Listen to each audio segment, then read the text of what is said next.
দিনরাত ঝগড়া করা দুই সতীনের মাঝে হঠাৎ একদিন ছোট সতীন মারা গেল। মারা যাওয়ার আগে তার 3 বছরের ছেলেটাকে বড় সতীনের হাতে তুলে দিয়ে বলল, আমারে মাপ কইরা দিয়ে আমার ছেলেটারে আপনার হাতে দিয়ে গেলাম, আজ থেকে আপনিই ওর মা।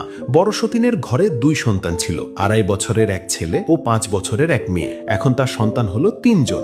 ছোট সতীন মারা যাওয়ার পর বড় সতীনের কোল থেকে নেমে গেল 2.5 বছরের ছেলে। সেখানে প্রতিস্থাপিত হলো সতীনের 3 বছরের ছেলে। সে সতীনের ছেলেটাকে সব সময় কোলে কোলে রাখে, মুখে তুলে খাওয়ায়, কোথাও গেলে নিজের ছেলেকে হাঁটিয়ে নিয়ে যায়, কিন্তু সতীনের ছেলেটাকে কোলে তুলে নেয়। এভাবেই আস্তে আস্তে সে বড় হতে লাগলো। কিন্তু সৎমা তাকে কোনো কাজই করতে দেয় না। নিজের ছেলে মেয়েদের দিয়ে কাজ করায়, কিন্তু তাকে মুখে তুলে খাওয়ায়। এক গ্লাস পানিও নিজে ঢেলে খেতে দেয় না। পাড়া প্রতিবেশী, আত্মীয় স্বজন সবাই সৎমায়ের প্রশংসা করে। তুমি তো অনেক ভালো মানুষ, মা মরা ছেলেটারে কত আদর করো, এরেই তুমি সবচেয়ে বেশি ভালোবাসো। কে কইব তুমি ওরে পেটে ধরো নাই? পাড়া প্রতিবেশীদের মুখে এমন কথা শুনে বড় বউ মুখ খুলল।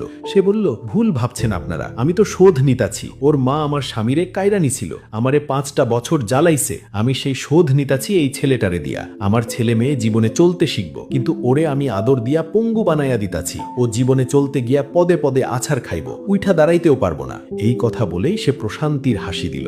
এজন্যই বলি, যে মা কলেজ পড়ুয়া ছেলের জিন্সের প্যান্ট ধুয়ে দেন, ভার্সিটি পড়ুয়া মেয়ের বিছানা তুলে দেন, যে মা গর্ব করে বলেন আমার ছেলে মেয়ে আমাকে ছাড়া চলতেই পারে না, যে মা বলেন আমি একবেলা বাসায় না থাকলে আমার ছেলে মেয়ে এক মুঠো চাল সেদ্ধ করে খেতে জানে না, আপনি আসলে কিন্তু মা না, আপনি সৎ মা।